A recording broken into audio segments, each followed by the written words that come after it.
পাতাল জুড়ে এই ত্রিভুবনে এমন কোনো পুরুষ নেই যে তোমার বোধিতে পারে প্রাণ। ধন্য হলাম প্রভু, ধন্য হলাম। আমার প্রণাম স্বীকার করুন প্রভু। তথাস্তু।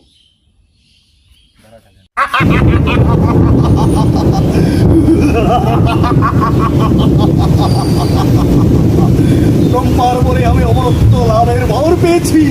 এখন আমি স্বর্গবত্ত পাতাল জয় করে নেব।